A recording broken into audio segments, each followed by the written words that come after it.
첫 시간 주님께 안녕하세요. 대강교회 오훈 목사입니다. 5월 18일 토요일입니다. 하나님 우리 주신 말씀은 신명기 21장 1절에서 14절까지 말씀입니다.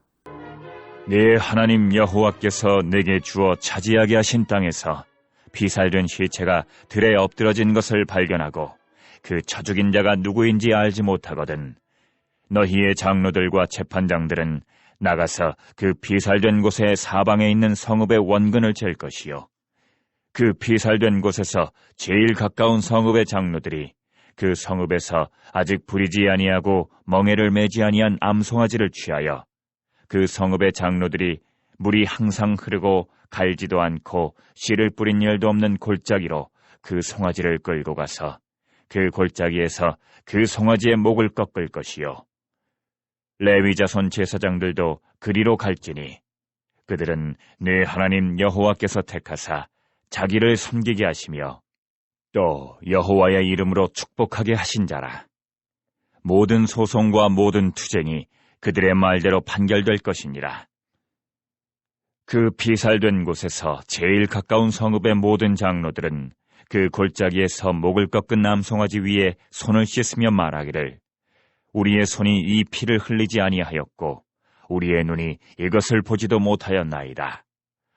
여호와여 주께서 속량하신 주의 백성 이스라엘을 사하시고 무죄한 피를 주의 백성 이스라엘 중에 머물러 두지 마옵소서 하면 그 피 흘린 죄가 사함을 받으리니 너는 이와 같이 여호와께서 보시기에 정직한 일을 행하여 무죄한 자의 피 흘린 죄를 너희 중에서 제할지니라.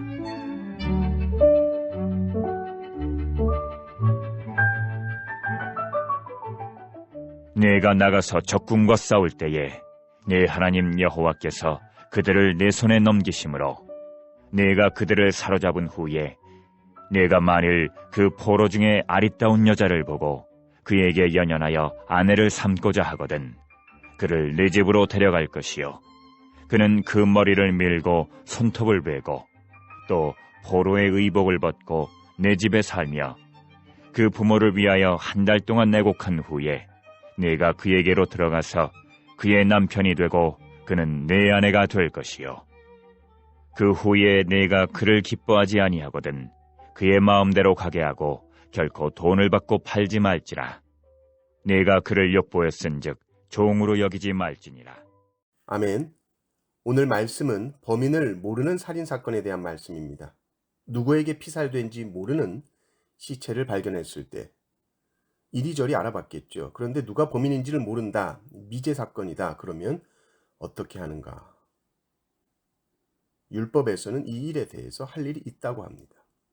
살인죄에 대해서 처리를 해야 됩니다. 누가 지은지 모른다고 해도 이 공동체 안에서, 이 사회 속에서 살인사건이 일어난 것입니다.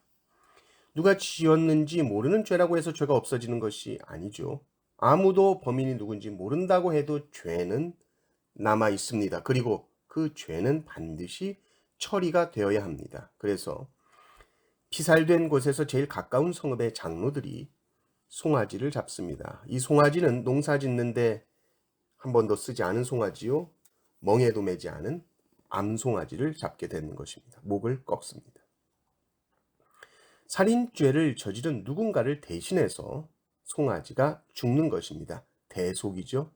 이 속죄의 제물로 말미암아 이스라엘 가운데 있는 살인죄에 대한 죄가 사하여집니다. 어떤 하나의 범죄도 그 범죄는 그 공동체 안에서 공동체적으로 일어난 것입니다. 개인의 일로 결코 끝날 수가 없습니다. 죽임을 당한 그 유족들, 남겨진 자들은 극한의 고통과 괴로움 속에 있게 됩니다. 이 죽음에 대해서 피살자를 찾지 못한다고 해서 사회가 그냥 넘어가면 안 된다는 것이죠.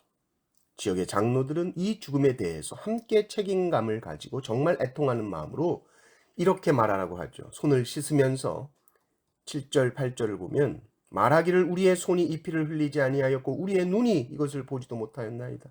여호와여 주께서 속량하신 주의 백성 이스라엘을 사하시고 무죄한 피를 주의 백성 이스라엘 중에 머물러 두지 마옵소서. 이렇게 말하라는 것이죠. 우리가 보지 못했습니다. 그러니 범인을 잡아 죄값 묻고 처벌할 수 없지요. 그러나 이 제물을 대속 제물로 희생 제물로 바치오니 이스라엘 가운데에서 죄 없는 피가 무죄한 피가 흐르지 않게 해주십시오. 그러면 죄가 사함을 받는다고 말씀합니다. 만약에 이런 희생 제사를 드리지 않는다면 어떨까요? 만약에 내가 피해자의 가족인데 얼마나 억울합니까? 그 원한과 그 고통 견딜 수 없죠. 분명히 죽임을 당했는데 그 원인을 몰라요. 근데 공동체에서도 아무도 관심도 없다. 그 원인을 밝히려고 하지도 않는다. 가족들은 어떻게 해서든 끝까지 가족의 죽음의 원인을 밝히고 싶어 하잖아요. 그러나 그럼에도 불구하고 범인을 찾을 수 없는 일이 일어날 수 있습니다. 이때 공동체는 세심하게, 주의 깊게 이 일을 공동체의 일로 안고 이 공동체의 지도자들은 이 모든 일들을 우리가 책임을 지고 또 특별히 유족들의 마음을 헤아려주고 공동체 안에 미움과 분노와 원한과 복수의 피가 흐르지 않도록 제사를 드리게 되는 것입니다. 공동체가 더욱 이 일에 관심을 갖도록 해야 하는 것이죠. 우리 모두의 책임이었다. 우리가 좀 더 일에 관심을 가졌다면 범인을 잡았을 수도 있고 하는 이런 책임의식들을 제사를 드리면서 생각하게 되는 것입니다. 여전히 이 땅에서 많은 죄악들이 저질러지고 있고 그 죄악으로 고통받는 자들이 있습니다. 드러나서 처벌받기도 하지만 숨겨진 죄들도 많이 있습니다.